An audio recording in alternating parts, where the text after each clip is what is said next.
Flor y Canto presenta.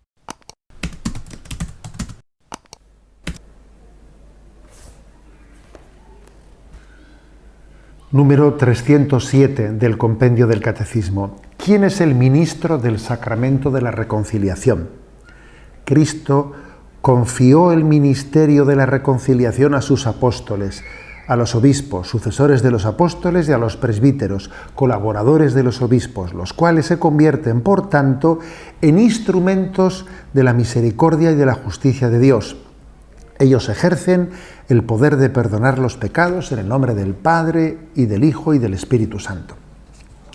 Hay dos textos muy claves en los que en la Sagrada Escritura, en los Evangelios, se ve cómo Jesús confiere esa autoridad de perdonar los pecados a los apóstoles, ¿no? Uno es Juan 20, 23, recibid el Espíritu Santo, a quienes les perdonéis los pecados les quedan perdonados, a quienes se los retengáis les quedan retenidos.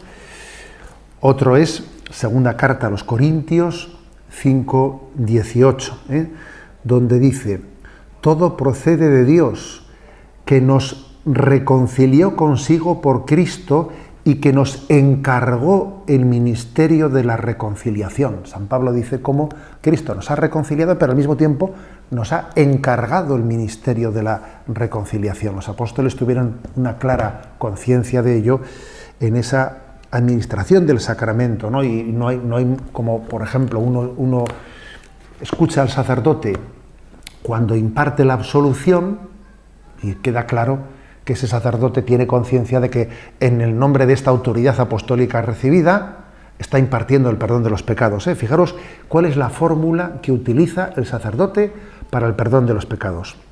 Dios Padre misericordioso, que reconcilió consigo al mundo por la muerte y resurrección de su Hijo y derramó el Espíritu Santo para la remisión de los pecados, mientras que dice esto el sacerdote tiene las manos extendidas sobre él, te conceda por el ministerio de la Iglesia, el perdón y la paz. Y en ese momento le absuelve diciendo: y yo te absuelvo en el nombre del Padre, del Hijo y del Espíritu Santo. Amén. Te absuelvo en el nombre del Padre, del Hijo, que encomendó al ministerio de la Iglesia el perdón de los pecados. Esta es la encomienda ministerial. Cuando la Iglesia los ministros de la Iglesia están perdonando los pecados, son imagen de Jesús buen pastor, que busca la oveja perdida. Recordamos esa parábola. Un sacerdote confesando, un confesor, es la imagen de Jesús buen pastor buscando la oveja perdida. Un sacerdote confesando es imagen del buen samaritano, que se detiene allí para atender a quien había sido herido y estaba apaleado, y limpia sus heridas y le sube sobre la montura y le lleva. Ese es el sacerdote confesor. Es el buen pastor que busca la oveja perdida, es el buen samaritano que atiende al herido.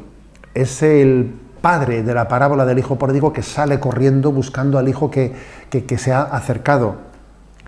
Es también imagen del juez justo, ¿no?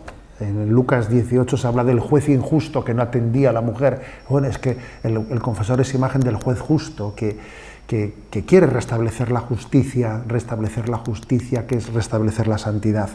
Entonces, tenemos que rezar mucho por los confesores, que Dios nos dé santos confesores.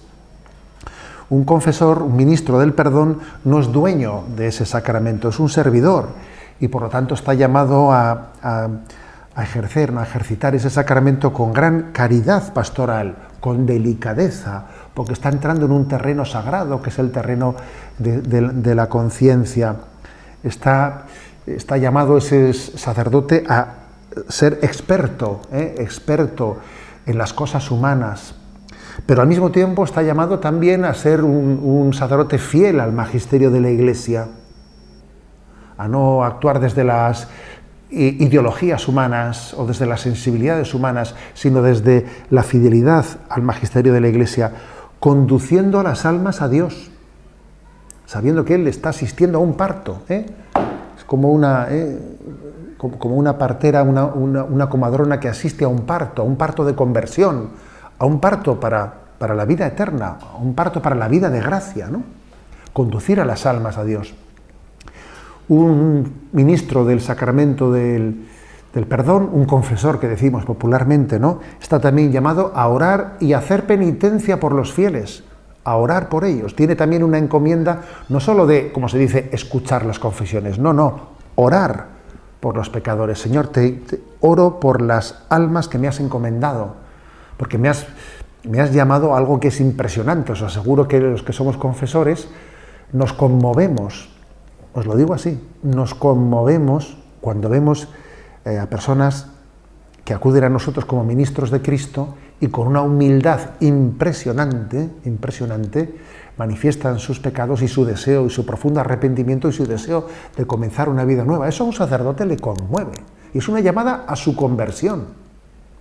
Os aseguro que yo en mi propia experiencia os puedo decir que me ha ayudado mucho en mi camino de conversión ver cómo algunas almas se arrepienten y se confiesan con un deseo de reiniciar una vida nueva que te conmueve y te interpela al propio confesor. Por eso estamos llamados a orar por esos penitentes y a hacer penitencia por ellos. Hacer penitencia por ellos, porque es verdad que el penitente está llamado a hacer penitencia, pero formamos una comunión entre nosotros, ¿no? Y el ministro de ese sacramento también participa de la penitencia que debe de hacer el penitente, ¿no? Y sabe que además siempre nos quedamos cortos. Entonces, como esa oración y esa penitencia que el penitente debiera de haber hecho, la completa el sacerdote, porque nos sentimos corresponsables también de esas almas que el Señor ha puesto en el camino de nuestra vida y nos ha llamado a acompañar y a dar a luz a las almas para la vida de la gracia.